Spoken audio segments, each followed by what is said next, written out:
श्री शिवाय नमस्तुभ्यम। प्रिय श्रोतागण, आप सभी को सोमवार व्रत की हार्दिक शुभकामनाएं। आज सुनिए सोमवार व्रत की पौराणिक कथा। बहुत समय पहले वास्कल नामक गांव में बिंदु नाम का एक ब्राह्मण रहता था। वह अधर्मी, दुरात्मा और महापापी था। उसकी स्त्री बहुत सुंदर थी। उसका नाम चंचुला था। वह सदा उत्तम धर्म का पालन करती थी, परंतु बिंदु वैश्यागामी था। इस तरह कुकर्म करते हुए बहुत समय हो गया।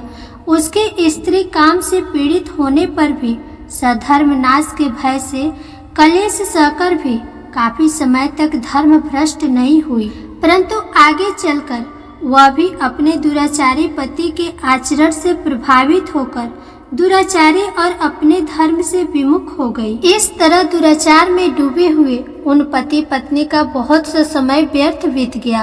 वैश्यागामी, दूषित बुद्धि वाला वह दुष्ट ब्राह्मण बिंदु मृत्यु को प्राप्त होकर नरक में चला गया। बहुत समय तक नरक की दुखों को भोग कर वह मूढ़ बुद्धि पापी विंध्य पर्वत पर भयंकर पिशाच हुआ। इधर उस दुराचारी बिंदु के मर जाने पर वह चंचुला नामक स्त्री बहुत समय तक पुत्रों के साथ अपने घर में रहती रही।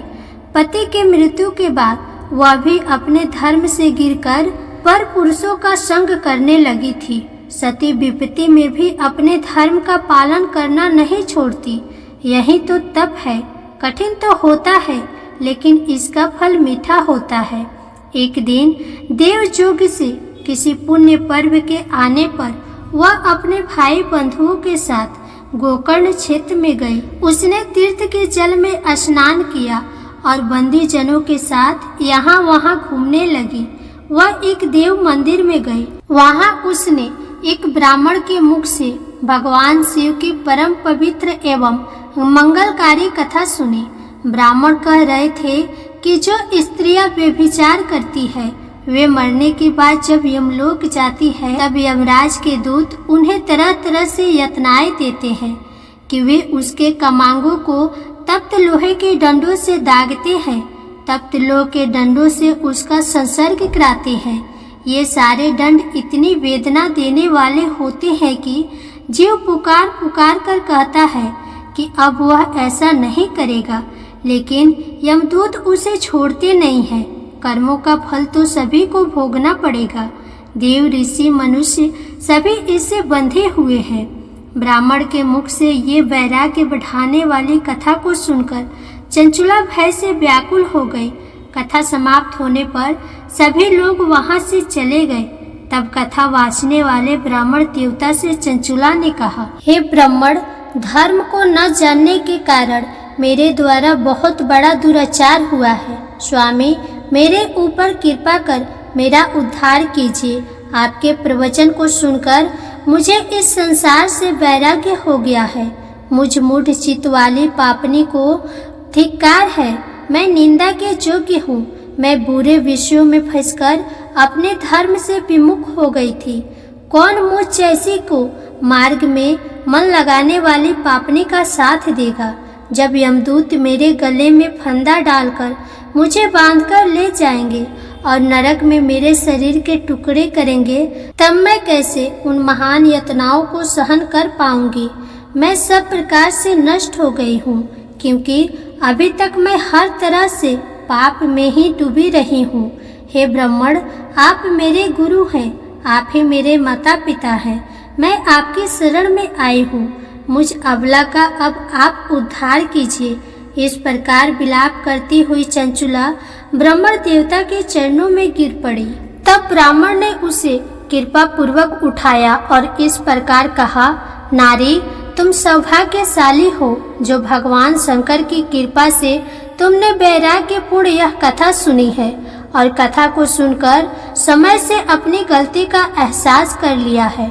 तुम डरो मत और भगवान शंकर की शरण में जाओ। उनकी परम कृपा से तुम्हारे सभी पाप नष्ट हो जाएंगे। मैं तुम्हें भगवान शिव की कथा सहित वह मार्ग बतलाऊंगा जिसके द्वारा तुम्हें सुख देने वाली उत्तम गति प्राप्त होगी। शिव कथा सुनने से तुम्हारी बुद्धि शुद्ध हो गई है और तुम्हें पश्चाताप हुआ है। तथा मन से वैराग्य उत्पन्न हुआ है। पश्चाताप ही पाप करने वाले पापियों के लिए सबसे बड़ा प्रायश्चित है। जो मनुष्य अपने कुकर्म के लिए प्रायश्चित नहीं करता वह उत्तम गति प्राप्त नहीं करता, परंतु जिसे अपने कुकृत्य पर हार्दिक पश्चाताप होता है वह अवश्य ही उत्तम गति का भागीदारी होता है। इसमें कोई शक नहीं है। शुद्ध चित्त में ही भगवान शिव और माता पार्वती का वास होता है। वह शुद्ध आत्मा पुरुष सदा शिव के परम पद को प्राप्त होता है। इस कथा का श्रवण सभी मनुष्यों के लिए कल्याणकारी है, अतः इसकी आराधना और सेवा करनी चाहिए। हे ब्राह्मण पत्नी, तुम अन्य विषयों से अपने मन को हटाकर भगवान शंकर की इस परम पावन कथा को सुनो। इससे तुम्हारे चित्त की शुद्धि होगी और तुम्हें मोक्ष की प्राप्ति होगी। जो मनुष्य निर्मल हृदय से भगवान शिव के चरणों का चिंतन करता है उसकी एक ही जन्म में मुक्ति हो जाती है। यह कहकर ब्राह्मण चुप हो गए। उनका हृदय करुणा से भर गया। वे ध्यान में मग्न हो गए। ब्राह्मण का यह उपदेश सुनकर चंचुला के नेत्रों में आनंद के आंसू छलक आए। वह हर्ष भरे हृदय से ब्राह्मण देवता के चरणों में गिर गई और हाथ जोड़कर बोली कि मैं कृतार्थ हो गई। हे ब्राह्मण शिव भक्तों में श्रेष्ठ स्वामी, आप धन्य हैं। आप परमार्थदर्शी हैं और सदा ही परोपकार में लगे रहते हैं। साधु, मैं नरक के समुद्र में गिर रही हूँ। कृपा करके मेरा उद्धार कीजिए। जिस पौराणिक और अमृत के समान कथा का बात आपने की है उसे सुनकर ही मेरे मन में वैराग्य उत्पन्न हुआ है। उस अमृतमय कथा को सुनने के लिए मेरे मन में बड़ी श्रद्धा हो रही है। कृपा आप मुझे उसे सुनाइए।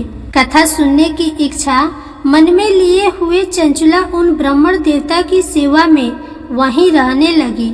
उस गोकर्ण नामक महाक्षेत्र में ब्राह्मण देवता के मुख से चंचुला भगवान शिव की भक्ति, ज्ञान और वैराग्य बढ़ाने वाली और मुक्ति देने वाली परम उत्तम कथा सुनकर कृतार्थ हुई। उसका चित्त शुद्ध हो गया। वह अपने हृदय में शिव के गुण रूप का चिंतन करने लगी। वह सदैव शिव सच्चिदानंदमय स्वरूप का स्मरण करती थी।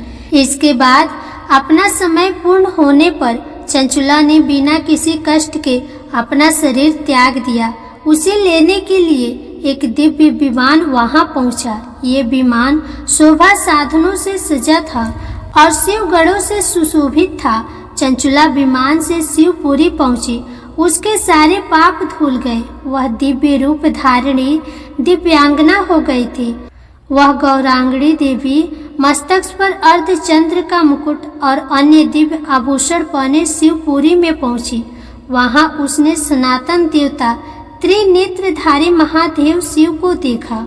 सभी देवता उनकी भक्ति भाव में उपस्थित थे। उनकी अंग कांति करोड़ों सूर्यों के समान प्रकाशित हो रही थी। 5 मुख और हर मुख में 3-3 नेत्र थे। मस्तक पर अर्धचंद्र आकार मुकुट शोभायमान हो रहा था। कंठ में नील चिन्ह। उनके साथ में देवी गौरी विराजमान थी जो विद्युत पुंज के समान प्रकाशित हो रही थी। महादेव जी की कांति कपूर के समान गौर थी। उनके शरीर पर श्वेत वस्त्र थे तथा शरीर श्वेत भस्म से युक्त था। इस प्रकार भगवान शिव के परम उज्जवल रूप के दर्शन कर चंचुला बहुत प्रसन्न हुई। उसने भगवान को बारंबार प्रणाम किया और हाथ जोड़कर प्रेम, आनंद और संतोष से युक्त होकर विनीत भाव से खड़ी हो गई। उसके नेत्रों से आनंद के आंसुओं की धारा बहने लगी। भगवान शंकर और भगवती गौरी उमा ने करुणा के साथ सौम्य दृष्टि से देखकर चंचुला को अपने पास बुलाया और गौरी उमा ने उसे प्रेम पूर्वक अपने सखी बना लिया। चंचुला सुख पूर्वक भगवान शिव के धाम में उमा देवी की सखी के रूप में निवास करने लगी। एक दिन चंचुला आनंद में मग्न उमा देवी के पास गई और दोनों हाथ जोड़कर उनकी इस स्तुति को करने लगी। हे गिरिराज नंदिनी स्कंद माता उमा, आप सभी मनुष्यों एवं देवताओं द्वारा पूजित तथा समस्त सुखों को देने वाली है। आप शंभु प्रिया हैं। आप ही सरगुण और निर्गुणा हैं। हे सच्चिदानंद स्वरूपा, आप ही प्रकृति की पोषक है। हे माता, आप ही संसार की सृष्टि पालन और संहार करने वाली हैं। इस प्रकार सद्गति प्राप्त चंचुला देवी की स्तुति कर शांत हो गई। उसकी आंखों में प्रेम के आंसू उमड़ आए। तब शंकर प्रिया भक्त वत्सल उमा देवी ने बड़े प्रेम से चंचुला को चुप कराते हुए कहा कि हे सखी चंचुला, मैं तुम्हारी इस स्तुति से प्रसन्न हूँ। बोलो क्या वर मांगती हो। तब चंचुला बोली, हे गिरिराज कुमारी, मेरे पति बिंदु इस समय कहाँ हैं?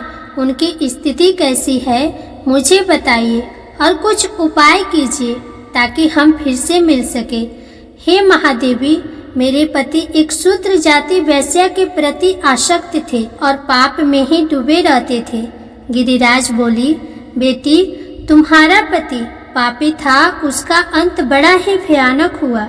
वैश्या का उपभोग करने के कारण वह मूर्ख नरक में अनेक वर्षों तक अनेक प्रकार के दुख भोगकर अब शेष पाप को भोगने के लिए विंध्य पर्वत पर पिशाच की योनि में रह रहा है और वह दुष्ट वही वायु पीकर रहता है और सब प्रकार के कष्ट सहता है। गौरी देवी की ये बात सुनकर चंचुला अत्यंत दुखी हो गई। फिर मन को किसी तरह स्थिर करती हुई दुखी हृदय से माँ गौरी से उसने एक बार फिर पूछा, हे महादेवी, मुझ पर कृपा कीजिए और मेरे पापी पति का अब उद्धार कीजिए। कृपा करके मुझे वह उपाय बताइए जिससे मेरे पति को उत्तम गति प्राप्त हो सके। गौरी ने कहा, यदि तुम्हारा पति भगवान शिव की पुण्यमयी उत्तम कथा सुने तो वह इस दुर्गति को पार करके उत्तम गति का भागी हो सकता है। अमृत के समान मधुर गौरी देवी के ये वचन सुनकर चंचुला ने दोनों हाथ जोड़कर मस्तक झुकाकर बार बार उन्हें प्रणाम किया और प्रार्थना की कि मेरे पति को भगवान शिव की कथा सुनाने की व्यवस्था कीजिए। ब्राह्मण पत्नी चंचुला के बार बार प्रार्थना करने पर शिव प्रिया गौरी देवी ने भगवान शिव की महिमा का गुणगान करने वाले गंधर्वराज तुमरु को बुलाकर कहा, तुमरु, तुम्हारे भगवान शिव में प्रीति है। तुम मेरे मन की सभी बात जानकर मेरे कार्यों को सिद्ध करते हो तो मेरे इस सखी के साथ विंध्य पर्वत पर जाओ। वहाँ एक महाघोर और भयंकर पिशाच रहता है। पूर्व जन्म में वह पिशाच बिंदु नामक मेरी इस सखी का पति था। वह वैश्यागामी हो गया था। वह स्नान संध्या आदि नित्य कर्म छोड़कर अपवित्र रहने लगा। क्रोध के कारण उसकी बुद्धि भ्रष्ट हो गई थी। दुर्जनों से उसकी मित्रता और सज्जनों से द्वेष बढ़ गया था। वह अस्त्र शस्त्र से हिंसा करता, लोगों को सताता और उनके घरों में आग लगा देता था। चंडालों से दोस्ती करता और वह रोज वैश्या के पास जाता था। पत्नी को त्याग कर दुष्ट लोगों से दोस्ती कर उन्हीं के संपर्क में रहता था। वह मृत्यु तक दुराचार में ही फंसा रहा। मृत्यु के बाद उसे पापियों के भोग स्थान यमपुरी में ले गए। वहाँ घोर नरक को सहकर इस समय वह विंध्य पर्वत पर पिशाच बनकर रह रहा है और पापों का फल भोग रहा है। तुम उसके सामने परम पुण्यमयी पापों का नाश करने वाली भगवान शिव की दिव्य कथा का प्रवचन करो। इस कथा को सुनने से उसका हृदय सभी पापों से मुक्त होकर शुद्ध हो जाएगा और वह प्रेत योनि से मुक्त हो जाएगा। दुर्गति मुक्त होने पर उस बिंदुक नामक पिशाच को तुम विमान पर बैठाकर भगवान शिव के पास ले आना। माँ उमा का आदेश पाकर गंधर्वराज तुमरु प्रसन्नता पूर्वक अपने भाग्य की सराहना करते हुए चंचुला को साथ लेकर विमान से पिशाच स्थान विंध्य पर्वत पर गया। वहां पहुंचकर उसने विशाल आकृति वाले पिशाच को देखा। उसका शरीर विशाल था, उसकी ठोड़ी बड़ी थी। वह कभी हंसता, कभी रोता, कभी उछलता था। महाबली तुमरु ने बिंदुक नामक पिशाच को पासों से बांध लिया। उसके पश्चात तुमरु ने कथा वाचने के लिए स्थान तलाश कर मंडप की रचना की। शीघ्र ही इस बात का पता लोगों को चल गया कि एक पिशाच के उद्धार हेतु देवी पार्वती की आज्ञा से तुमरु भगवान शिव की कथा सुनाने विंध्य पर्वत पर आया है। उस कथा को सुनने के लोभ से बहुत से देवर्षि वहां पहुंच गए। सभी को आदर पूर्वक स्थान दिया गया। पिशाच बिंदु को पासों में बांधकर आसन पर बैठाया गया और तब तुमरू ने परम उत्तम भगवान शिव की अमृत कथा का गान शुरू किया, जिसे सुनकर सभी श्रोता कृतार्थ हो गए। परम पुण्यमयी कथा को सुनकर पिशाच सभी पापों से मुक्त हो गया और उसने पिशाच शरीर का त्याग कर दिया। शीघ्र ही उसका रूप दिव्य हो गया। उसका शरीर गौर वर्ण का हो गया। शरीर पर श्वेत वस्त्र एवं पुरुषों के आभूषण आ गए। इस प्रकार दिव्य देहधारी होकर बिंदु अपनी पत्नी चंचुला के साथ स्वयं भी भगवान शिव का गुणगान करने लगा। उसे दिव्य रूप में देखकर सभी को बहुत आश्चर्य हुआ। उसका मन परम आनंद से परिपूर्ण हो गया। सभी भगवान महेश्वर के अद्भुत चरित्र को सुनकर कृतार्थ होकर उनका यशोगान करते हुए अपने अपने धाम को चले गए। बिंदु अपनी पत्नी चंचुला के साथ विमान में बैठकर शिवपुरी की ओर चल दिया। महेश्वर के गुणों का गान करता हुआ बिंदु अपनी पत्नी चंचुला और तुमरू के साथ शीघ्र धाम पहुंच गया। भगवान शिव देवी पार्वती ने उसे अपना पार्षद बना लिया। दोनों पति पत्नी सुखपूर्वक भगवान महेश्वर एवं देवी गौरी के चरणों में अविचल निवास पाकर धन्य हो गए। बोलिए उमा महेश्वर भगवान की जय। जय भोलेनाथ। हर हर महादेव। अब आप सुनिए सोमवार व्रत की दूसरी कथा। एक नगर में एक बहुत धनवान साहूकार रहता था। उसके घर में धन की कमी नहीं थी, परंतु वह बहुत दुखी था क्योंकि उसके कोई पुत्र नहीं था। वह इसी चिंता में दिन रात दुखी रहता था। पुत्र की कामना के लिए वह प्रत्येक सोमवार शिव जी का व्रत और पूजन किया करता था तथा संयम काल मंदिर जाकर शिव जी के सामने दीपक जलाया करता था। उसके इस भक्ति भाव को देखकर एक समय माता पार्वती ने शिव जी महाराज से कहा, महाराज, यह साहूकार आपका अनन्य भक्त है, सदैव आपका व्रत और पूजन बड़ी श्रद्धा से करता है। आपको इसकी मनोकामना पूर्ण करनी चाहिए। शिव जी ने कहा, हे पार्वती, यह संसार कर्म क्षेत्र है। किसान खेत में जैसा बीज बोता है वैसा ही फसल काटता है। उसी तरह मनुष्य इस संसार में जैसा कर्म करते हैं वैसा ही फल भोगते हैं। माता पार्वती ने अत्यंत आग्रह से कहा, महाराज, जब यह आपका अनन्य भक्त है और अगर इसको किसी प्रकार का कोई दुख है तो उसे आपको अवश्य दूर करना चाहिए। आप तो सदैव अपने भक्तों पर दयालु होते हैं और उनके दुखों को दूर करते हैं। यदि आप ऐसा नहीं करेंगे तो मनुष्य आपका पूजन तथा व्रत क्यों करेंगे। माता पार्वती का ऐसा आग्रह देख शिव जी कहने लगे, हे पार्वती, इसके कोई पुत्र नहीं है, इसी चिंता में यह अति दुखी रहता है। इसके भाग्य में पुत्र न होने पर भी मैं इसको पुत्र की प्राप्ति का वर देता हूँ, परंतु वह पुत्र केवल 12 वर्ष तक जीवित रहेगा। इसके पश्चात वह मृत्यु को प्राप्त हो जाएगा। इससे अधिक मैं इसके लिए नहीं कर सकता। माता पार्वती और भगवान शिव का यह वार्तालाप साहूकार सुन रहा था। इससे उसको न कुछ प्रसन्नता हुई और न ही कुछ दुख हुआ। वह पूर्व की तरह शिव जी का व्रत और पूजन करता रहा। कुछ समय बाद साहूकार की स्त्री गर्भवती हुई और 10वें महीने उसके गर्भ से अति सुंदर पुत्र उत्पन्न हुआ। साहूकार के घर में बहुत खुशी मनाई गई, परंतु साहूकार तो यह जानता था कि उसकी केवल 12 वर्ष की आयु है, इसलिए उसने अधिक प्रसन्नता प्रकट नहीं की और न ही किसी को यह भेद बतलाया। जब वह बालक 11 वर्ष का हो गया तो बालक की माता ने उसके पिता से उसका विवाह करने के लिए कहा। साहूकार ने कहा, अभी मैं इसका विवाह नहीं करूँगा, मैं अपने पुत्र को काशी पढ़ने के लिए भेजूंगा। साहूकार ने बालक के मामा को बुलाकर उसको बहुत सा धन देकर कहा, तुम इस बालक को काशी पढ़ने के लिए ले जाओ और रास्ते में जिस स्थान पर भी जाओ यज्ञ तथा ब्राह्मणों को भोजन कराते तथा दक्षिणा देते हुए जा। दोनों मामा भांजे यज्ञ करते और ब्राह्मणों को भोजन कराते तथा दक्षिणा देते काशी की ओर चल पड़े। रास्ते में उनको एक शहर पड़ा। उस शहर के राजा की कन्या का विवाह था, परंतु जो राजकुमार विवाह कराने के लिए आया था वह एक आंख से काना था।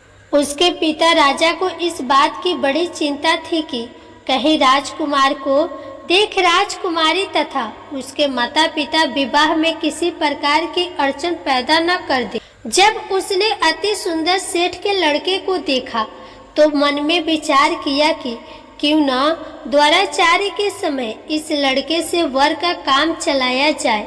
ऐसा मन में विचार कर राजकुमार के पिता ने उस लड़के और उसके मामा से बात की। वे राजी हो गए। फिर उस साहूकार के लड़के को वर के कपड़े पहनाकर तथा घोड़ी पर बैठाकर कन्या के द्वार पर ले गए। सभी कार्य प्रसन्नता से पूर्ण हो गया। राजकुमार के पिता ने सोचा कि यदि विवाह कार्य भी इसी लड़के से करा लिया जाए तो क्या बुराई है। ऐसा विचार कर लड़के और उसके मामा से कहा, यदि आप फेरों और कन्यादान के काम को भी करा दे तो आपकी बड़ी कृपा होगी। मैं इसके बदले आपको बहुत सारा धन दूंगा। दोनों ने इसे सहर्ष स्वीकार कर लिया और विवाह कार्य भी बहुत अच्छी तरह से संपन्न हो गया। सेठ का पुत्र जिस समय जाने लगा तो उसने राजकुमारी की चुनरी के पल्ले पर लिख दिया, तेरा विवाह मेरे साथ हुआ है, परंतु जिस राजकुमार के साथ तुमको भेजेंगे वह एक आंख से काना है। मैं काशी जी पढ़ने जा रहा हूँ। सेठ के लड़के के जाने के पश्चात राजकुमारी ने जब अपनी चुनरी पर ऐसा लिखा हुआ पाया तो उसने काने राजकुमार के साथ जाने से मना कर दिया।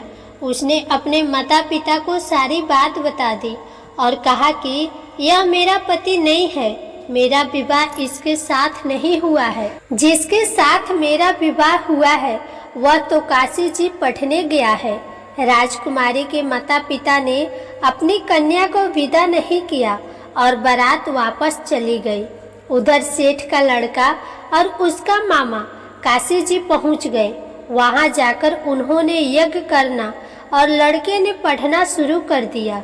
जिस दिन लड़के की आयु 12 साल की हुई उस दिन उन्होंने यज्ञ रचा रखा था। लड़के ने अपने मामा से कहा, मामा जी आज मेरी तबीयत कुछ ठीक नहीं है। मामा ने कहा, अंदर जाकर सो जाओ। लड़का अंदर जाकर सो गया और थोड़ी देर में उसके प्राण निकल गए। जब उसके मामा ने आकर देखा कि उसका भांजा मृत पड़ा है तो उसको बड़ा दुख हुआ। उसने सोचा कि अगर मैं अभी रोना पीटना मचा दूंगा तो यज्ञ का कार्य अधूरा रह जाएगा। अतः उसने जल्दी से यज्ञ का कार्य समाप्त कर ब्राह्मणों के जाने के बाद रोना पीटना शुरू कर दिया। संयोगवश उसी समय शिव पार्वती उधर से जा रहे थे। जब उन्होंने जोर जोर से रोने की आवाज सुनी तो पार्वती जी कहने लगी, महाराज कोई दुखिया रो रहा है, इसके कष्ट को दूर कीजिए। जब शिव पार्वती वहां पहुंचे तो उन्होंने पाया कि वहां एक लड़का मृत पड़ा था।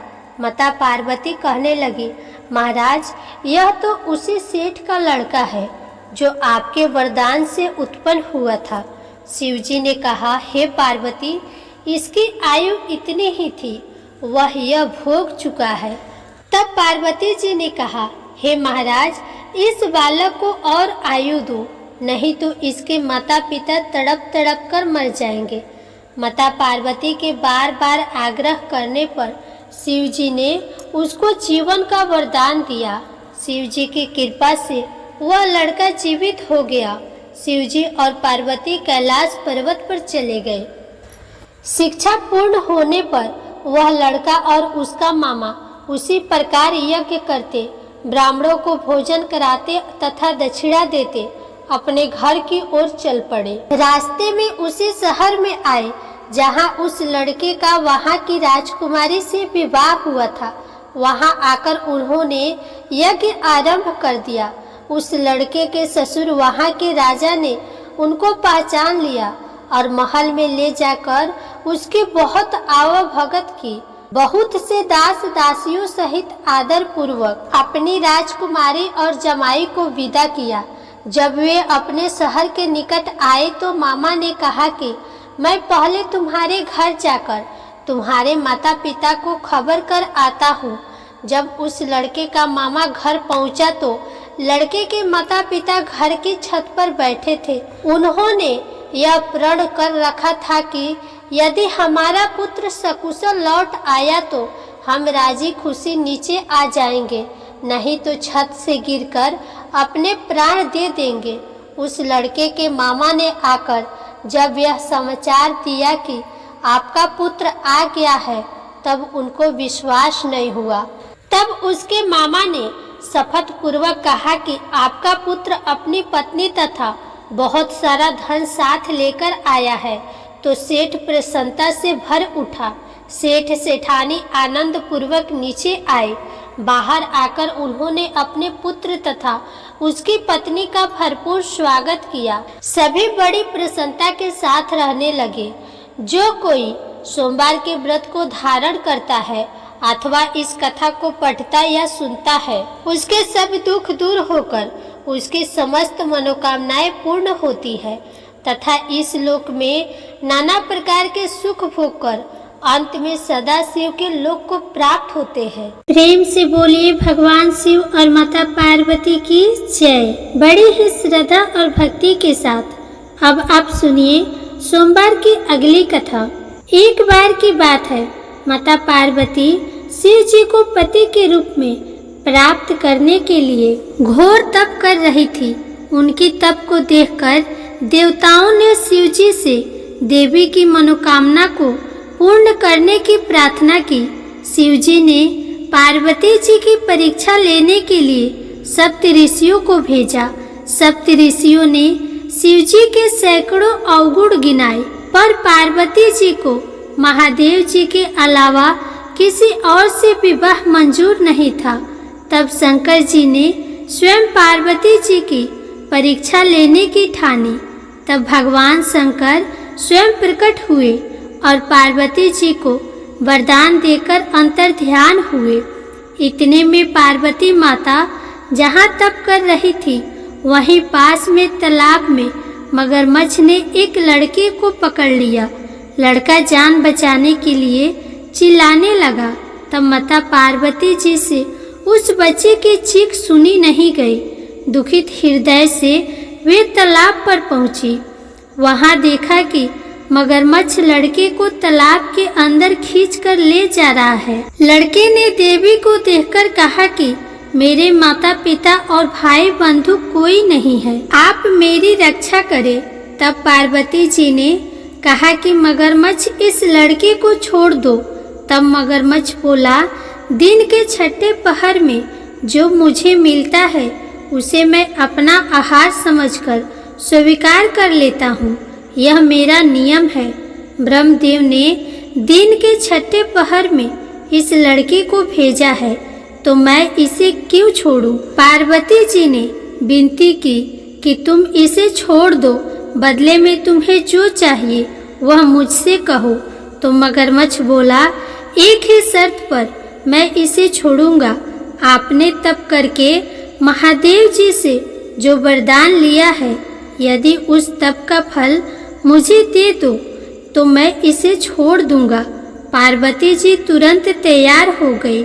उन्होंने कहा, मैं अपने तप का फल तुम्हें देने को तैयार हूँ, लेकिन तुम इस बालक को छोड़ दो। मगरमच्छ ने समझाया, सोच लो देवी, जोश में आकर संकल्प मत करो। हजारों वर्षों तक जैसा तप किया है वैसा देवताओं के लिए भी संभव नहीं है। उसका सारा फल इस बालक के प्राणों के बदले चला जाएगा। पार्वती जी ने कहा, मेरा निश्चय पक्का है, मैं तुम्हें अपने तप का फल देती हूँ, तुम इसे जीवन दे दो। मगरमच्छ ने पार्वती जी से तप दान करने का संकल्प करवाया। तप का दान होते ही मगरमच्छ का देह तेजी से चमकने लगा और वह बोला, हे पार्वती, यह देखो तप के प्रभाव से मैं तेजस्वी बन गया हूँ। तुमने जीवन भर की पूंजी एक बच्चे के लिए व्यर्थ कर दी।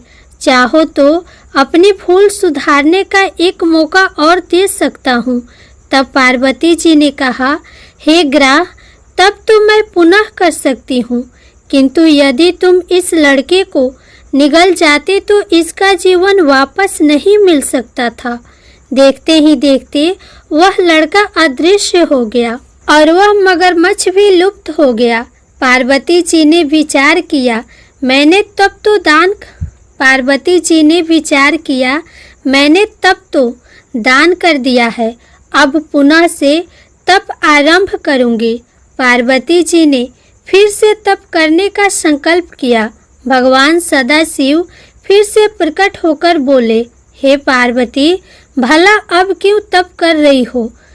तब पार्वती जी ने कहा, प्रभु, मैंने अपने तप का फल दान कर दिया है। आपको पति रूप में पाने के संकल्प के लिए मैं फिर से वैसा ही घोर तप करके आपको प्रसन्न करूंगी। तो महादेव जी बोले, मगरमच्छ और लड़के दोनों रूपों में मैं ही था। तुम्हारा चित्त प्राणी मात्र में अपने सुख दुख का अनुभव करता है या नहीं, इसकी परीक्षा लेने के लिए मैंने ही यह लीला रची थी। अनेक रूपों में देखने वाला मैं एक ही हूँ। मैं अनेक शरीरों से अलग निर्विकार हूँ। तुमने अपना तप मुझे ही दिया है, इसीलिए अब और तप करने की कोई आवश्यकता नहीं है। देवी ने महादेव जी को प्रणाम कर प्रसन्न मन से विदा किया। प्रेम से बोलिए भगवान शंकर और माता पार्वती की जय। अब आप सुनिए गणेश भगवान जी की कथा। एक साहूकार था। उसके घर रोज एक ब्राह्मणी रोटी लेने के लिए आती थी। घर के अंदर घुसते ही पुल के ऊपर गजानन जी का मंदिर था। वह गणेश जी को रोटी का एक कवर भोग हमेशा लगाती थी। बहुत दिन हो गए। गणेश जी महाराज ने कहा कि यह मुझे हमेशा भोग लगाती है, मुझे इसे कोई न कोई उपहार जरूर देना चाहिए। गणेश जी एक दिन उसके थाली में हीरे मोती भर देते हैं। ब्राह्मणी तो थाली लेकर अपने घर आ गई और साहूकार के घर रोटी लेने आना बंद कर दी। साहूकारनी ने उसे बुलावा भेजा कि बाई, रोटी लेने के लिए क्यों नहीं आती हो? ब्राह्मणी ने कहा कि मुझ पर गणेश जी प्रसन्न हो गए, बहुत वर्ष तक रोटी लेने आ गई, परंतु अब नहीं आऊंगी। साहूकारनी मन में बहुत नाराज हुई और गणेश जी से कहा कि आप ब्राह्मणी के ऊपर प्रसन्न हुए परंतु मुझ पर नहीं। तब गणेश जी की मूर्ति हटाकर बाहर फेंक दी। इधर सेठ जी की दुकान में धंधा पानी बंद हो गया। एक दिन सेठ जी की नजर पुल के मंदिर पर गई तो सेठानी जी से पूछा कि गणेश जी कहाँ गए? तो साहूकारनी ने कहा कि ऐसे गणेश जी का क्या करें जो ब्राह्मणी पर तो प्रसन्न हो गए लेकिन हमारे ऊपर प्रसन्न नहीं हुए, इस कारण मैंने गणेश जी को बाहर फेंक दिया। तब सेठ जी ने कहा कि यह तुमने क्या किया? मेरा तो व्यापार और धंधा चलना बंद हो गया है। गणेश जी तुमने कहाँ फेंके हैं? जल्दी बताओ, मैं उन्हें वापस लेकर आता हूँ।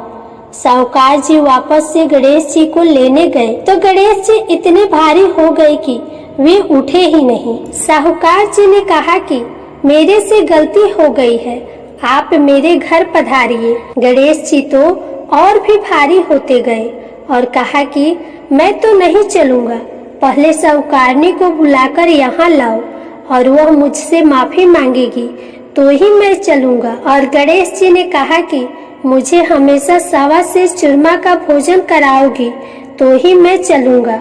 साहूकार साहूकारनी को लेकर आए और उसे माफी भी मंगवाई और सवा सेर का चूरमा चढ़ाने की हाँ भी भरी।